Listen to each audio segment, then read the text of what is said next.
Hello everyone. तो आज का जो बेसिक हमारा टॉपिक रहेगा वो बीडी से रिलेटेड रहेगा कि जब भी हम नई दुकान ढूंढने जाते हैं तो उसके लिए हमें क्या क्या चीज़ें करनी है।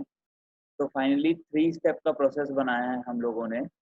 तो there will be a basically 3 step process, जिसमें पहला स्टेप रहेगा प्रिलिमिनरी चेकलिस्ट भरना, दूसरा स्टेप होगा डिटेल्ड चेकलिस्ट भरना, और तीसरा स्टेप होगा कि फाइनल बैकएंड वाला बंदा जाएगा और अपनी रेकी करके आएगा। उसके हिसाब से भी दुकान सही होनी चाहिए। तो बीडी का स्टेप काफ़ी इम्पोर्टेंट क्यों है? क्योंकि ये पहला स्टेप है हमारी आउटलेट सेटअप का। तो बीडी करना इम्पोर्टेंट ये है कि हम कहीं गलत तरीके की दुकान ना ले लें। हमें एकदम सही दुकान चाहिए फाइनली, तो जिसके हिसाब से आगे आने वाले सालों में हमें दुकान में कोई दिक्कत ना हो या फिर आउटलेट के सेटअप में कोई दिक्कत ना हो। तो हमें इन सारी बातों का ध्यान रखना है।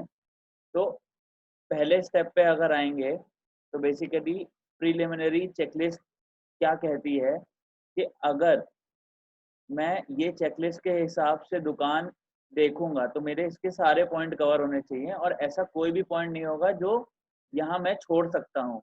इसी के बेसिस पे कॉल लेनी है कि ये दुकान आगे फाइनल करी जा सकती है या नहीं करी जा सकती है। तो देख लेते हैं प्रिलिमिनरी चेकलिस्ट के क्या-क्या पॉइंट्स हैं, हमें इसमें क्या-क्या चीज़ें देखनी है, और अगर इनमें से कुछ भी पॉइंट मिसिंग है तो वो दुकान हम नहीं फाइनल कर पाएँगे। उसके लिए आगे मेहनत या बात नहीं ही कर पाएँगे अगर ये सारे पॉइंट फीजिबिलिटी चेक नहीं करते हैं तो। तो this is very important, it is the first and foremost step. तो ये करना ज़रूरी है। ये चेकलिस्ट में सारे पॉइंट हाँ में कवर होने चाहिए, यहाँ पे कुछ भी ना नहीं हो सकता है फाइनली। तो एक बार देख लेते हैं क्या-क्या स्टेप्स रहेंगे। सबसे पहले मैक्रो वेरिएबल्स पे बात कर लेते हैं। तो मैक्रो वेरिएबल्स में क्या-क्या पॉइंट आते हैं, लोकेशन आएगी। तो लोकेशन में गूगल के कोऑर्डिनेट आप डाल दोगे। उसका यहाँ पे आप कोऑर्डिनेट डाल दोगे या फिर लोकेशन डाल दोगे, whatever it is. Rent premises का पूछ के वहाँ इन रुपीज़ जो भी होगा वो डाल देंगे हम लोग। ये वो बंदा करेगा जो सबसे पहले दुकान देखने जाएगा। तो उसको ये सारी इन्फॉर्मेशन कलेक्ट करके यहाँ पे फिल करनी है।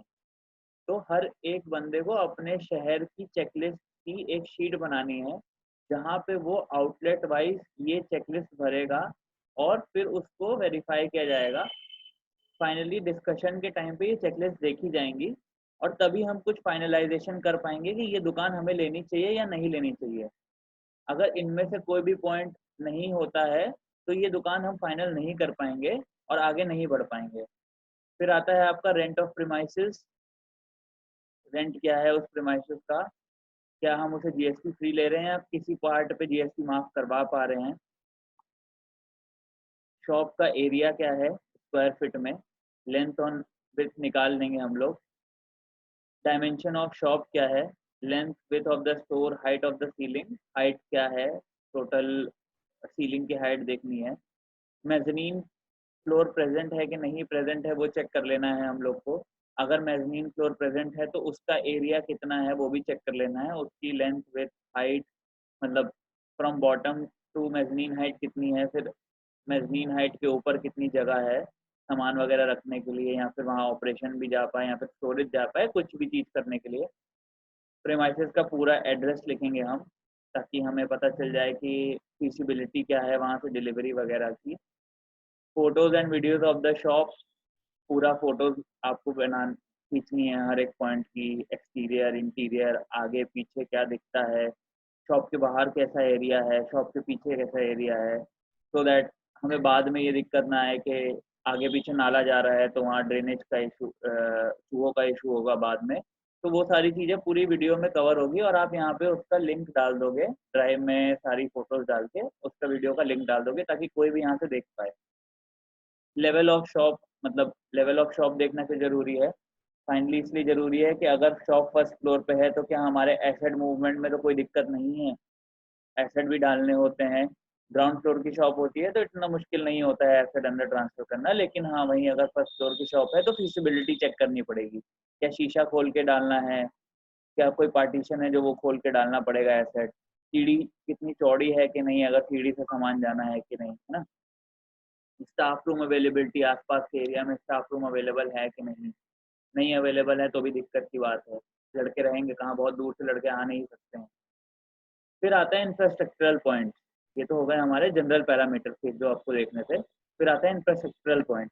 इंफ्रास्ट्रक्चरल में क्या क्या चीज़ें देखनी है, एग्जॉस्ट की स्पेस देखनी है। एग्जॉस्ट की स्पेस बहुत ही इंपॉर्टेंट है।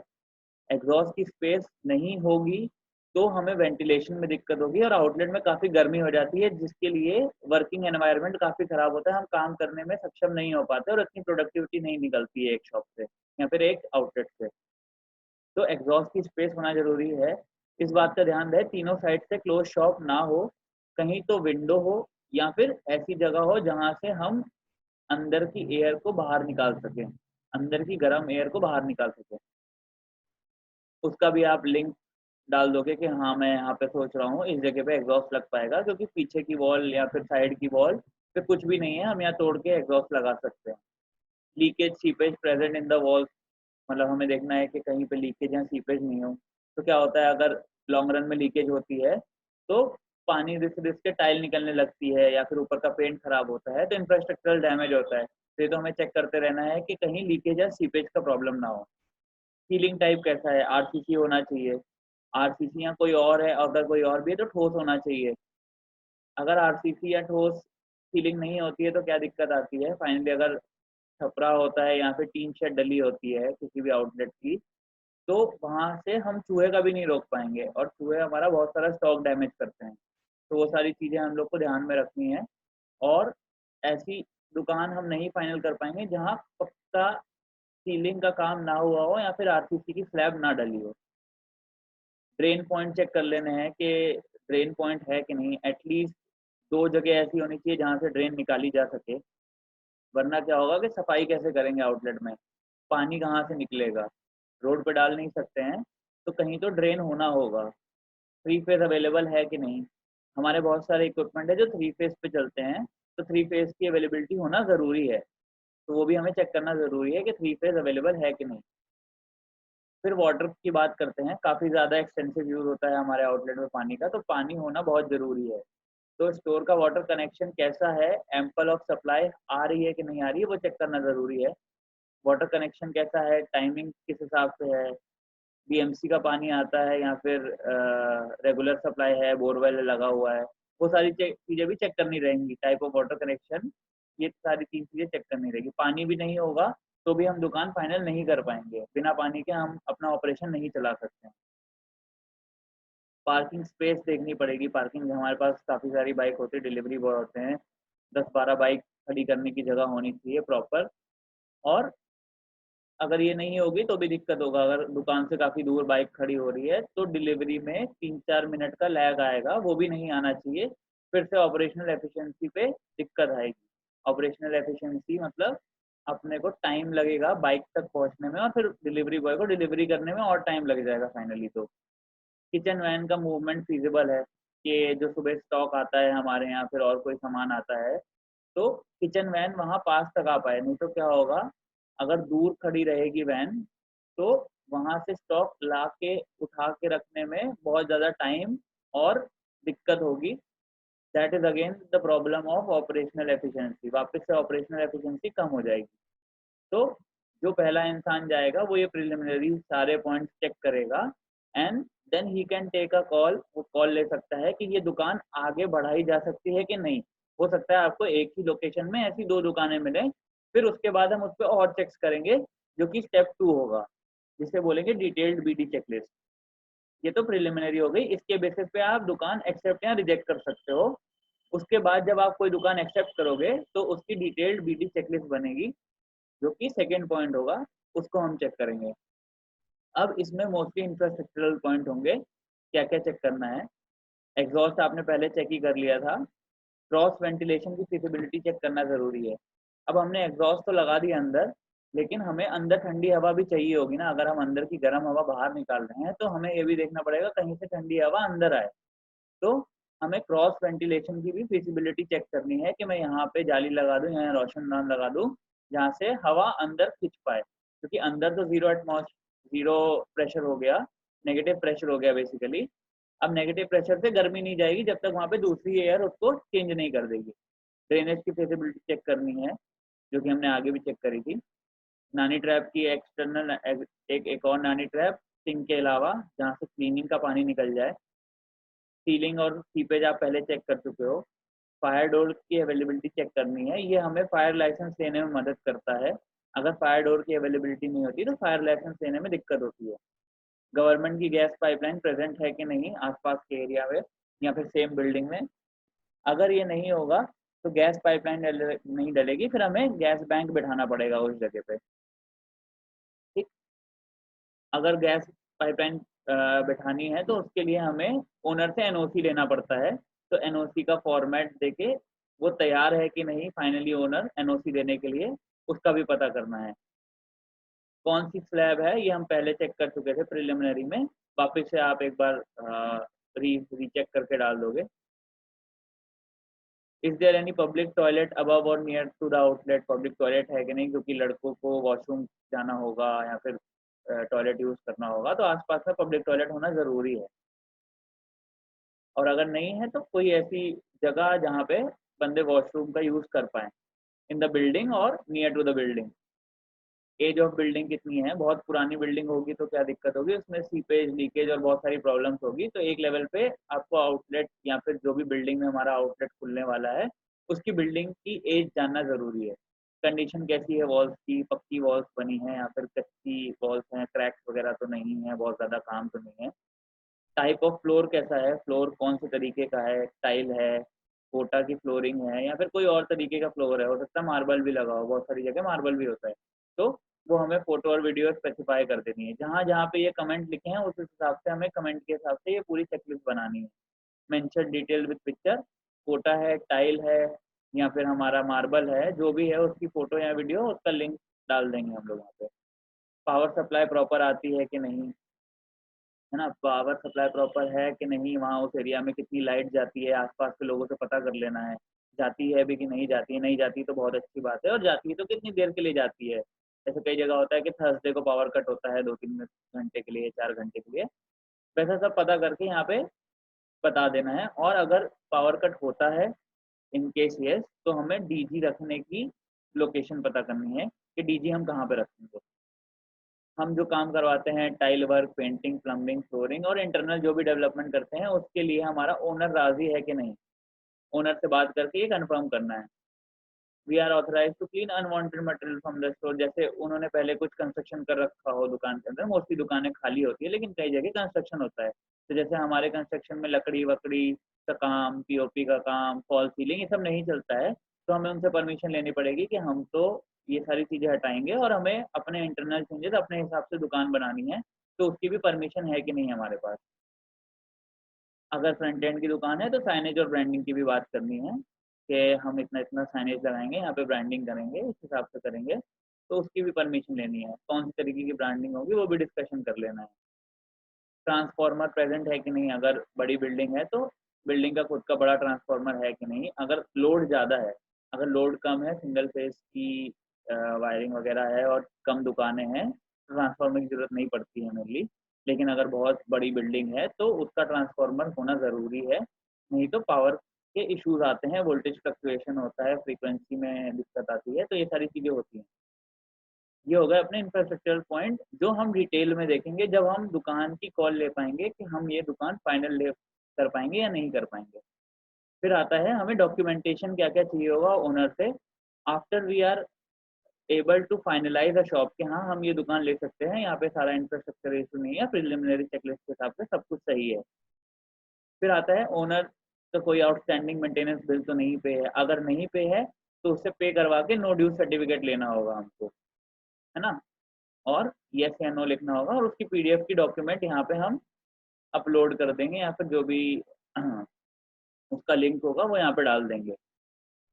Owner and society has given all permission for obtaining license, हमें बहुत सारे लाइसेंस की जरूरत होती है, गवर्नमेंट से, नॉन गवर्नमेंट बॉडी से, म्यूनिसिपल कॉरपोरेशन से, पाइपलाइन, गैस पाइपलाइन लगाने के लिए, ऐसे बहुत 3 फेज लगाने के लिए इलेक्ट्रिसिटी डिपार्टमेंट से, और इंफ्रास्ट्रक्चर करने के लिए। तो उसके लिए एक हमने फॉर्मेट बना दिया है एनओसी का, वो हम आपको अपलोड कर देंगे।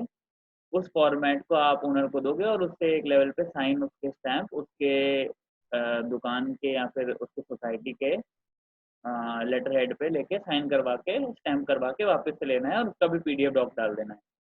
एनओसी ऑब्टेन हुई है कि नहीं सोसाइटी से, वो चेक करना है। जब हमारे पास आ जाएगी हार्ड कॉपी लेके, हम उसको अपने पास रख लेंगे। एज वेल एज हम उसकी डॉक्यूमेंट तो हमने डाल ही दिया था रिक्वायर्ड, जो भी हमारे पास था।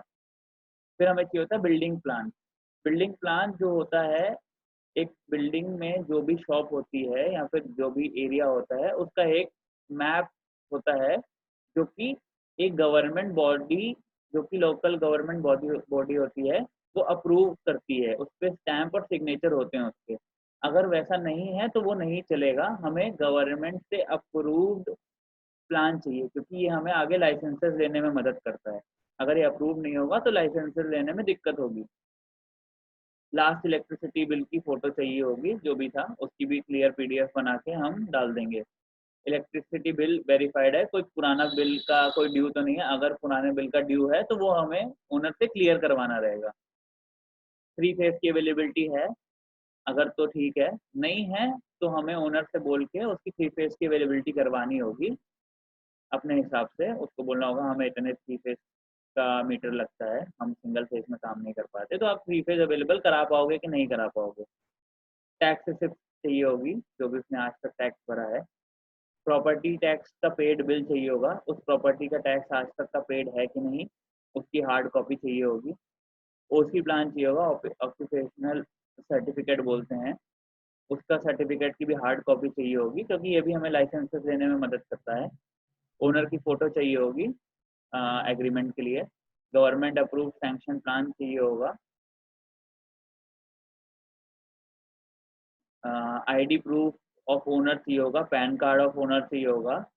Load sanction for entire building, कितना बिल्डिंग है या फिर अपनी शॉप के लिए कितना लोड है, वो क्लियरली मेंशन करना होगा। कम है तो बढ़वाना पड़ेगा। पार्किंग चार्जेस पेड है, अगर पार्किंग के चार्जेस लगते हैं, जैसे एनसीआर में पार्किंग के चार्जेस लगते हैं, कन्वर्जन चार्जेस जो कि एनसीआर में लगते हैं, वो सब पेड है कि नहीं, वो सब हमें चेक करना रहेगा। फिर जब ये सब काम हो जाएगा और हम एक फाइनलाइजेशन की स्टेज पे आ जाएंगे, तो फाइनली एक अ, जो बैकएंड का बंदा होगा, वो जाके ये सारी चीज़ें री-वेरीफाई करेगा। वेरीफाई क्यों करेगा? हो सकता है बीडी वाले से कुछ रह गया हो, या फिर प्रॉपरली जो बैकएंड का बंदा होता है, जो फाइनली स्टोर सेटअप करता है, उसके हिसाब से चीज़ें ना हो। Then he has to comment के ये चीज़ें दुकान में दिक्कत है, या फिर इन चीज़ों की वजह से हमें आगे दिक्कत आ सकती है। तो he will definitely comment about it, वो डायरेक्टली कमेंट करेगा। उसके भी ऐसे ही मैक्रो वेरिएबल्स रहेंगे, लोकेशन क्या है, जनरल पैरामीटर, ये सारी चीज़ें मोस्टली चेंज नहीं होंगी। मेज़नीन फ्लोर प्रेजेंट होगा नहीं होगा, उसकी क्या डायमेंशन होगी, एड्रेस क्या होगा, फोटोज और वीडियोज ऑफ द शॉप क्या रहेंगी, लेवल ऑफ द शॉप जो पहले हम चेक कर चुके थे, ये बस बैकएंड वाला वेरीफाई करेगा फाइनली, तो सब चीज़ देख के। स्टोर का वाटर कनेक्शन कैसा है, उसकी सप्लाई कैसी है, वाटर कनेक्शन के टाइमिंग क्या है, वो भी जाके एक बार ही वेरीफाई कर लेगा। टाइप ऑफ वाटर कनेक्शन कैसा है, बोरवेल है, बीएमसी का पानी है, या फिर म्यूनसिपल कॉर्पोरेशन के पानी की लाइन डली हुई है, कितने टाइम पानी आता है, ऊपर नीचे होता है। एग्जॉस्ट की फिजिबिलिटी चेक करेगा, जो आपने पहले बताई होगी, वहीं पे लग सकता है या फिर कोई और जगह हमें डिसाइड करनी पड़ेगी। क्रॉस वेंटिलेशन की फिजिबिलिटी चेक करेगा। ड्रेनेज की फिजिबिलिटी चेक करेगा, ड्रेनेज सही से है कि नहीं, सिंक के लिए ड्रेनेज है कि नहीं, एडिशनल नाली ट्रैप लगा सकते हैं कि नहीं, ceiling wall seepage and leakage, ceiling की वॉल में कैसा लीकेज वीकेज तो नहीं हो रहा है, फायर डोर की अवेलेबिलिटी है, गवर्नमेंट गैस प्रेजेंट है कि नहीं। तो ये सारे वही वाले पॉइंट है जो हम आगे कवर कर चुके हैं, बस this will be a reverification point. Kind of slab check करना, पब्लिक टॉयलेट अवेलेबल है कि नहीं, रेन वाटर की लॉगिंग होती है कि नहीं। जैसे मुंबई में हमें बहुत सारी दिक्कत आती है, बारिश के समय में पानी इकट्ठा हो जाता है, या फिर ऐसी बहुत सारे जगह होगी जहाँ पे पानी इकट्ठा होता है, तो वो पानी अपनी दुकान के अंदर नहीं आए, ऐसा भी चेक करना है। वो आसपास के लोगों से बात करके पता चल जाएगा। This will be verified by back end team member. Age of building क्या है, कंडीशन ऑफ वॉल क्या है, टाइप ऑफ फ्लोर कैसा है, वही सेम फ्लोर टाइल है, कोटा है, या फिर मार्बल लगा हुआ है, या फिर किसी और तरीके की फ्लोरिंग हो रखी है। Power supply is proper in that area और नॉट, अगर है तो डीजी कहाँ लगेगा। He will decide the place for DG, और जो हमने पहले डिसाइड करी होगी वो सही है कि नहीं, वो एक बार उसको चेक कर लेगा। ट्रांसफार्मर प्रेजेंट है कि नहीं, 3 फेज अवेलेबिलिटी भी चेक करेगा या फिर रीवेरीफाई करेगा, जो कि पहले बीडी का बंदा चेक करके आया होगा। पार्किंग के लिए स्पेस, डिस्टेंस फ्रॉम स्टोर या कितने काउंट पे बंदे को बाइक मिल जा रही है और वो वहाँ से डिलीवरी के लिए पहुँच पा रहा है, ताकि ऑपरेशनल एफिशिएंसी अच्छी रहे। किचन वैन का मूवमेंट और उसकी फीसिबिलिटी प्रॉपर है कि नहीं, अंदर किचन वैन अपने स्टोर तक पहुँच पा रही है कि नहीं, वो भी चेक करना बहुत ज़रूरी है। तो ये 3 स्टेप प्रोसेस था, जिसमें बीडी वाले बंदे को 2 स्टेप करने हैं, बैकएंड वाले को 1 स्टेप करना है। प्रीलिमिनरी चेकलिस्ट में ऐसी चेकलिस्ट बनाई गई है जिसके बेसिस पे आप कॉल ले पाओगे कि आपको दुकान रखनी है कि छोड़नी है। इस बेसिस पे आप डायरेक्टली कॉल ले सकते हो, दुकान रख पाएंगे कि नहीं रख पाएंगे। फिर जब अब हम सेकंड स्टेज पे आ जाएंगे कि हाँ, हम ये दुकान फाइनल कर सकते हैं, मेरे प्रीलिमिनरी चेकलिस्ट के सारे पॉइंट कवर हो रहे हैं, तो हम डिटेल चेकलिस्ट पे जाएंगे और डिटेल चेकलिस्ट पे फाइनल करेंगे कि हाँ, ये पॉइंट्स मेरे डिटेल चेकलिस्ट के हैं। तो मैं डिटेल चेकलिस्ट में भर पाऊंगा कि नहीं भर पाऊंगा, और उस हिसाब से सारे पॉइंट्स मेरे डिटेल चेकलिस्ट के कवर हो रहे हैं कि नहीं हो रहे हैं। फिर सारे पॉइंट जब ये कवर हो जाते हैं और हमें लगता है कि सब कुछ अवेलेबिलिटी है, हम डॉक्यूमेंट वाइज, इंफ्रास्ट्रक्चर वाइज और ऑपरेशनल एफिशिएंसी वाइज तीनों के हिसाब से रेडी हैं और हम ये दुकान फाइनल कर सकते हैं। उसके बाद आपका बैकएंड का बंदा जाएगा और सारी चीज़ें चेक कर कर आएगा जो आप पहले चेक कर चुके हो। बस रीवेरिफिकेशन करेगा कि बैकएंड के एंड से ये दुकान सही है कि नहीं, फिर हम दुकान फाइनल कर सकते हैं और ये बीडी का पूरा प्रोसेस कंप्लीट हो जाएगा। ठीक है, तो दिस वाज द कंक्लूजन और that's all. Thank you everyone.